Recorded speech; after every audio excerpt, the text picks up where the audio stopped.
Hello, my name is Sufyan. I'm 29. We live in England, in Northern England, in West Yorkshire. My name is Farhana Pandor. I'm 27 years old.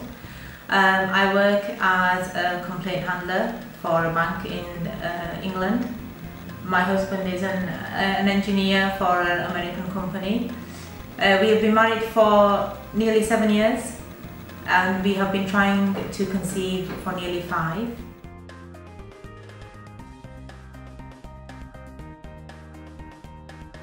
About a year after my miscarriage, we started talking about it again. Perhaps we should, try again. We are still young. I'm 27, he's 29. Now is the time to try again if we still want to child, which we do. So we inquired in our clinic. They said we could try again, but this time it would cost us. The cost for the treatment and the medication, all in all, was going to be £4,500 UK pounds. So we said, okay, we will consider this. We went home and then my husband came up with the idea of possibly trying IVF abroad. I don't know how or why you came up with it. Yeah, it was just sat at home one day and I started, researching online and, after we talked to the consultant at home, we knew there was a few problems that I had. I knew that, first of all, that my wife would probably feel pretty stressed at home in the UK. She would probably do her normal life, carry on working and all this kind of thing, and this would take a toll on her. Secondly, obviously it's expensive, £4,500, and you have a success rate of about 40% maximum for our age. The third thing also is, as well as the cost, you only put one embryo in the UK, so there's some guidelines in the UK, and the maximum number of embryos you can put in for our age is 1, and you don't really have a say in it. And it's a bit sad really in my opinion, but what the consultants say really goes. So we respect that, but also we don't agree with it as well. So I started reading online and reading forums and all this kind of thing, and I saw some reviews in clinics in Turkey, and I actually read that the sort of healthcare system, private healthcare system, is pretty equivalent really. Sometimes better, it's pretty much on par really. So we came across it. Well, there was another clinic which I first came across, which I emailed, and I got it wasn't Jinemed, it was actually someone else, and they replied to me the next day, and it was a really good answer, really good communication. So that initial sort of spark, it was quite interesting. And then at this point, Farhana wasn't really involved in it, but I showed her a reply, and I think that started to get her a little bit interested. Yeah. So at this point, it's like, okay, we've got a clinic, let's look at some more clinics. It's good to keep our options open. Really, all the prices were fairly similar.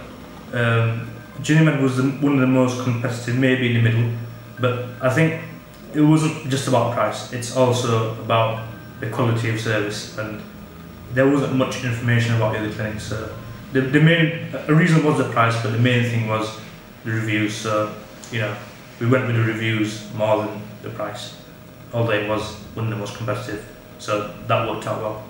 In comparison to the UK, the price here was about £2,400.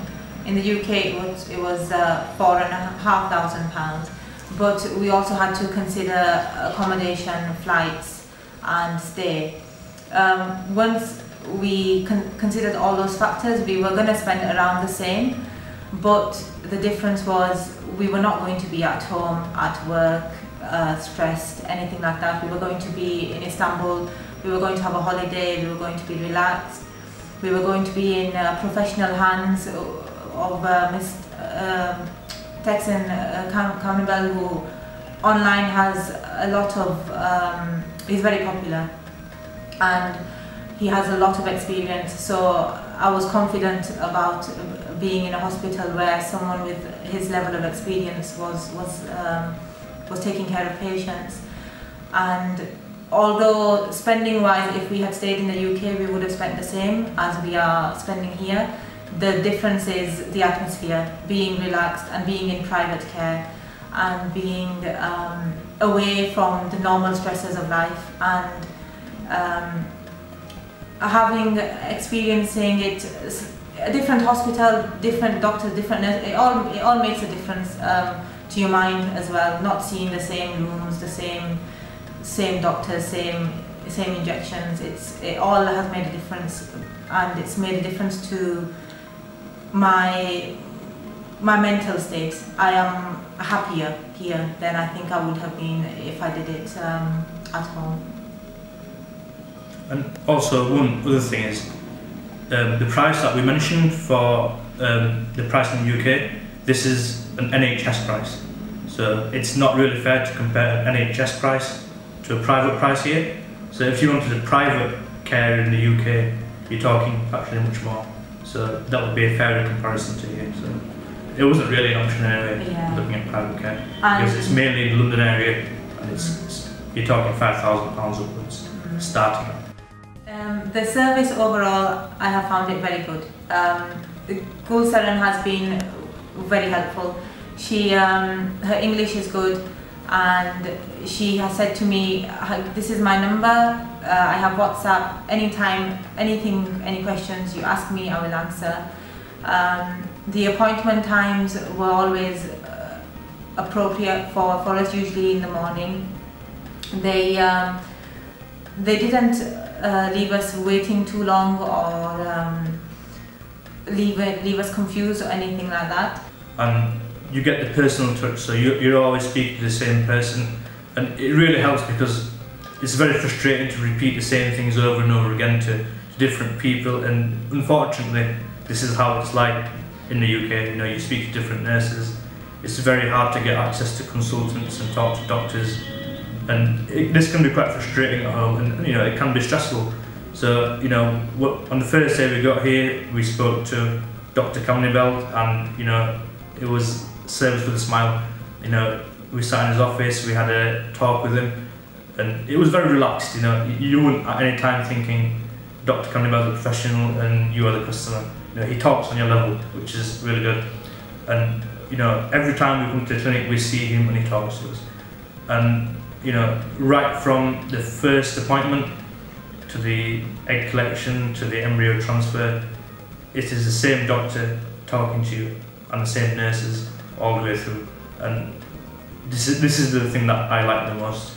I think it helped a lot that I have already been through IVF before, so I was familiar with the treatment as well. I knew what was going to happen, so it wasn't brand new for me, which I think made it easier. So Gulsaren explained everything, but when she would explain it, I already knew because I had been through it before.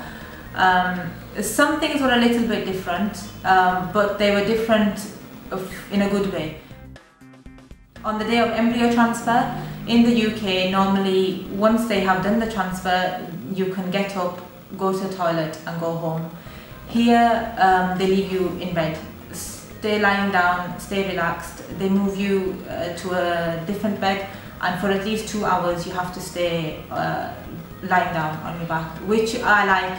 In the UK, when they told me to get up, I thought, already just get up, you know, like, because you feel you are in a delicate state.